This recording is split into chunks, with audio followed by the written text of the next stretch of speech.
NRL Fantasy Round 1 is in the books, and we are giving you a look at this year's top 10 teams. Some of these teams are absolutely insane. Biz, mate, are you one of them? Insane, yes. Top 10, definitely not. But maybe after this week. Let's hope. Oh, man, you're optimistic. Well, I'm going to show you some of your competition here. First one is Josh Kandi 123. Look, that sounds like an auto-generated name, but Josh, if you're out there, let us know if you're real, because this team is unreal. So having a look through here, Xavier Wilson in the starting spot. He's got Terrell May, which is a genius pick. Salmon and Ben.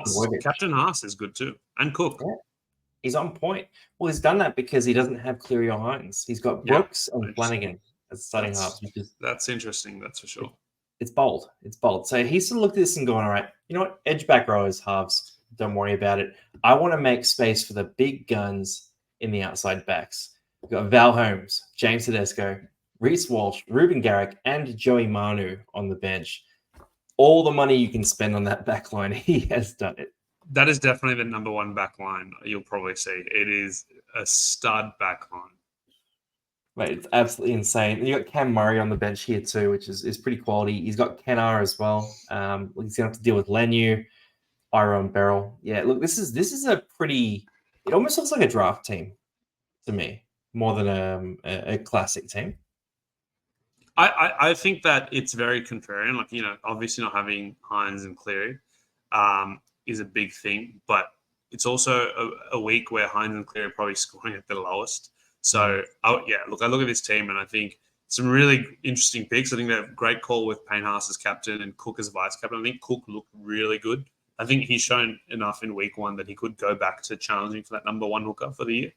And then obviously Terrell May, like he was one of the only ones who owns him, and now everyone's trying to get on him.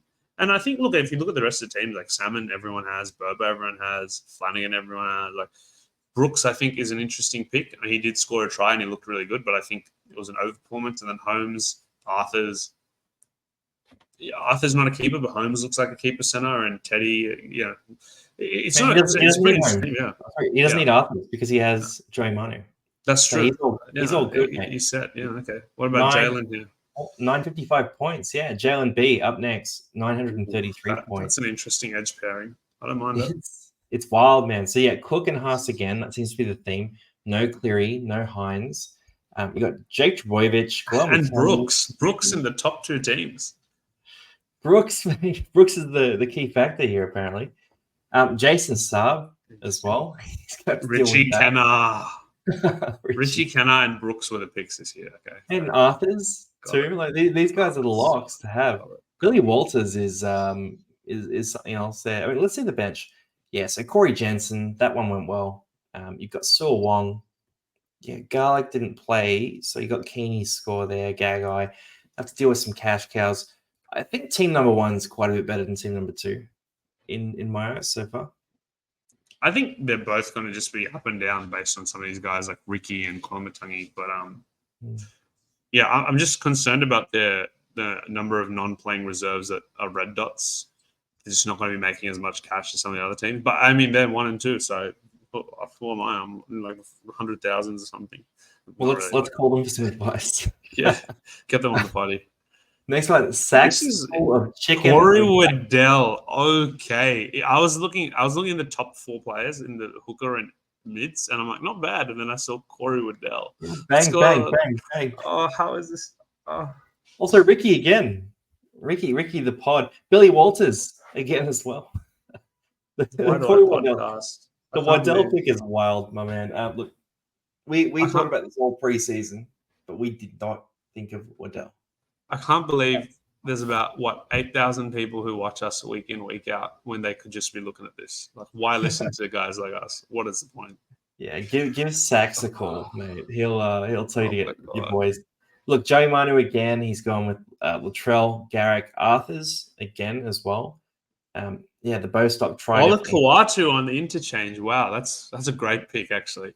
Maybe Waddell was meant to be on the bench. If you put Ola Kawatu in the starting edge, it looks infinitely better. That's a really good starting edge. If you did that and you went potentially something like Waddell to May. Waddell to May. Yeah, it looks actually really good. You're actually looking at a pretty good roster here. So it's not bad at all. He This needs to sort out though. Beryl, Iro, Stewart, Fino. Yeah, That's and I'm not sure about Billy Yeah. Walters either. So and Smoothie. yeah. He's got But time, look, right? yeah, He's he's got got time. he's good. Whereas we're all chasing. Who Addison, else? you're up next. He's And already guys, 200 by the way, points guys, ahead of me. if you Oh, know this is any of these interesting. coaches, tag them. Let us know. Or if you are one of these coaches, let us know. I'm going to ask for Yeah. screenshot as proof. And look, sometimes like it just goes to show that you can win with like off. I don't want to use like esports term, but off meta strategies. Like everyone's doing this. No Piacora, no Cleary, like no Pappenhausen for these guys. They're all like went off their own strategies, and it's working for them. And who knows? Maybe we're the ones that are going to be way off this season, and these guys are going to stay there. So Absolutely. I mean, look at this backline: Manu, Garrick, Latrell, yeah, Walsh. So it's the opposite of what you were doing, and it's not very similar to what Yeah. I'm doing. Brooks again, Ricky again, Jake Trebojevic keeps popping up a bit as well. Lawton, there are some loopy edge spot picks. Haas is captain yet again. But to be honest, Edge this year wasn't that good. So if you're going to do weird stuff this year, like off commoner stuff, like Edge is a good place to do it, and it's working. Oh yeah, big time. Well, you're talking about Kandi. I'm talking about Katoa. So Yeah, 100%, exactly. we're thinking the same thing. Sure. These coaches they're high tier. This team has a bit of go. I mean, Reynolds is there. This one could sort of march through. He's gonna have to deal with. I guess he can bring Ben Trebojevic in and move Garrick or Manu to that win spot. For sure. I think that's a play. I think that's definitely a play. I think you just got to sort out some of these non-playing reserves. This team that we just looked at could actually hold a top spot for a while. I think it's solid enough. Like I'm not saying they're going to be in the top 10, but like I think they could stay in the top 1,000 for at least a couple of weeks. Yeah, and then potentially play themselves into a good spot. Yeah. Sons of Fui, Lindsay comes in with 911 points. Nice. Interesting roster. Okay. Hopgood. Interesting. Brooks again. Is Brooks in all this top 5? He didn't even. Yeah, he was. He didn't even score that well though. 45 points. He's just this mascot. But he did have the second try where he dropped it over the line, where he could have had like a 60-point performance. And then what I'm saying is, I know, I get what you're saying. He didn't get these coaches to number one. Yeah. He is almost a representation of the mentality of a coach who did well at round 1 this year. They've seen Brooks go to Manly and they're like, I'm playing the eye test here. Brooks is great in the trials. He's a hype guy.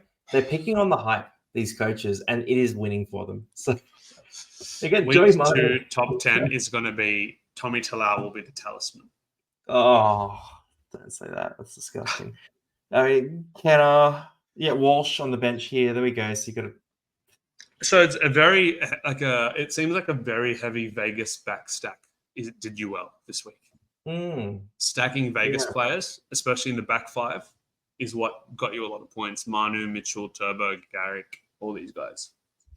Let's see if that holds up. Yeah. Because we're going to go through the top 10. So Paddy's wife, Emily, comes in. I think the first female of the list as well, which is cool to see.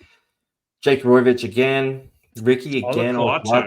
This is just Captain Latrell. That's a great pick. Yeah, I think this is a bit of a fan team, but Captain Trell. Interesting. 10 Broncos players. But it has some picks. Yeah. Like if you look at the bench, there, Joe Chan, 21.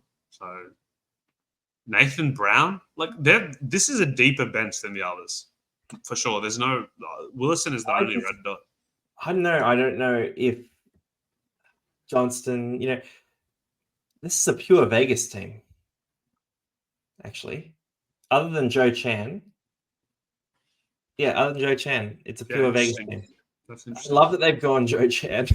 I know, that's a very... I'm only picking Vegas players, except for this one niche cash cow, Joe Chan. When they could have gotten, like... I'm sure Galvin. They should have done Galvin. It's like Vegas plus buy. That would have been a good touch. They've just gone pure Vegas. Respect. Good job, Emily. You're obviously a hardcore Broncos fan. I hope you guys can do one better this year. Then Harrison's goated team, the Robot Kings, 1, 2, 3, G. And he did this well even with Egan getting hurt in that game. So props to you. Is it the first time with no Luke Brooks? No Luke Brooks? No, I think Emily's wife or Paddy's wife or whatever had no Brooks. True. She had the Broncos players. So that's why she's not in the top 5. Yeah, that's what holds you back. Yeah. Nat Butcher, vice captain off the bench. Interesting. That's Captain Latrell. Okay. Baller. I respect that. The Nat Butcher pick, that's a bit loopy, but you got May, Cotter, Trebovic's gone for value there. Barnett is kind of cheeky. Not bad, yeah. I don't mind Barnett. Ben Hunt. Reynolds, Hunt. I mean, they're good real life players more than anything. Yeah, stacked again. Val Holmes, Joey Manu. Couple of red dots, but Dan, if you had Jacob Safidi in this team, you'd be in a really nice spot. Yeah. All right, I'm going to give you the first reaction to the Army of One for Hugh. And wow, this is interesting. Okay. Wow. Tanner Boyd, interesting. On a bye. Flegler, good pick. Leo Thompson's interesting. Captain Haas was good. Kai Pierce-Paul, this is actually a pick that's going to turn out well because he's got that starting edge this week with Dylan out. He could actually be really solid this week. He scored 34 points in 40-odd minutes. He could be a 50-point guy. Luke Brooks returns. Good. Again, stacked back. You got Joey Manu, Garrick, Reece Walsh, and then the bench. You got Richie Kenner, Turbo. So again, stacked backs from the Vegas games. Corey Jensen, obviously a nice pick for this week. But again, I'm just concerned 4 and red dots here. 5 if you include Weeks in the starting team. Money making will be slow, but they haven't lost money on many players. Like for example, they're not going to make money of these cash cows, but then I've lost like 100K of Nico Hines and Nathan Cleary this week. So maybe it's a better thing. Look, I feel guilty too because they've listened to us about McKaylee. Yeah, like a month ago. Maybe they listened to us. They made this team, and then they stopped listening, and then they stopped playing, and then just left it as is. And well, that's the problem. Well. Hey, they're top 10, baby. Let's go. Yeah, top 10. Do they have a backup hooker for Tanner Boyd this week? Beryl's there. Look, they're gonna have to buy a hooker. Do they no Brandon Smith either? Yeah, no, they cooked at the hooker. Then we got the werewolves, Raymond. So Ray comes in. I think David Moale at some point has to be fantasy relevant. I don't think it's this year, but you got Terrell May, Payne Haas. That's nice. The back row pairing is fantastic. Interesting. Captain Hines, that could go even better this week. Yeah. Brooks again comes in. The gun sort of back line here as well. This bench is a bit more sensible, but feels like again. So only 16 players. Well, it's more. When I say more sensible, I mean wait a second. They're in the top 10 with 16 players. Well, a few teams are, man. Like the previous one as well. No, they have 17 because they have Burbo as the emergency. Yeah, but so then you've got Weeks in the starting side also. Oh, right. Yeah, right. Interesting. So I didn't notice that. 16-man wow. Yeah. God That's damn. what I'm saying. This team is sensible for like a month ago, right? So I feel like they might have picked this and then sort of chilled out, and they've logged in this week and been like, "Oh wow, that's crazy." God. It's a crazy week. That's 2 teams now in the top 10 with 16 players. Let's check out this last one in the top 10. Okay, this feels to me a little more normal. No, they've got Willison starting edge, Billy Walters. Oh. Yeah. Wilson starting edge is a. Oh my god! Actually, they don't have 17 either. They have 16. All these teams with 16 players have crushed us. I spent hundreds of hours prepping for my fantasy team, only to get absolutely mauled by 16 players. Look, some of the picks are inspired as well, but 16 players, I'm in tears. If I'm garbage next week, I'm retiring. Find someone else. Surely we rocket up the rankings next week, mate. If Nico Hines and Cleary and keep getting outscored by Luke Brooks, I'm hanging up the boots. Like this week one has dented my confidence. I know. I feel like I don't know. Is it just me? But I feel like most of my friends are in similar positions. But all the fantasy, because I'm a big obviously we do the casual athlete, but I watch all the other guys as well. Like I do podcasting. Like sometimes I watch Oman for Supercoach. I watch Jamie, all those guys, and everyone sounds like in the same boat. So it's either we've just the so-called experts have just got it wildly wrong this year. All of us. We're in for we're in for a bottom feeder year, and no one's going to listen to any footy podcasts next year, or hopefully just a week one thing. But honestly, I'm not too fussed because Longy, I can see your scores up. I scored 709, so we're on the same boat. Rank 40,000. So there you go. We have wildly different teams, but we ended up on a pretty similar score.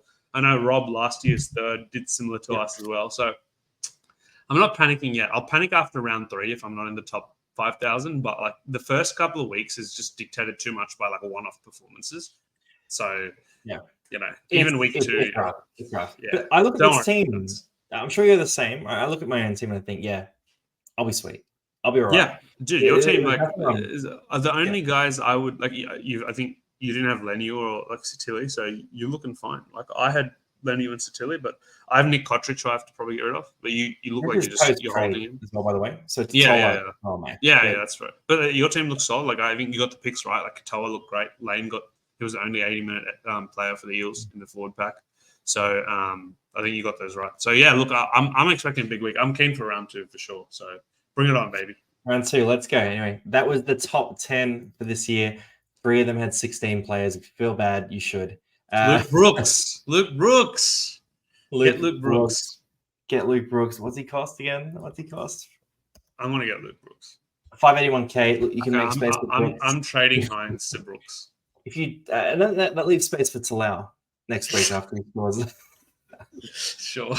That's the top 10. I'm ending this video. I'm vetoing this video. I feel horrible. I'm gonna go to sleep. See you guys.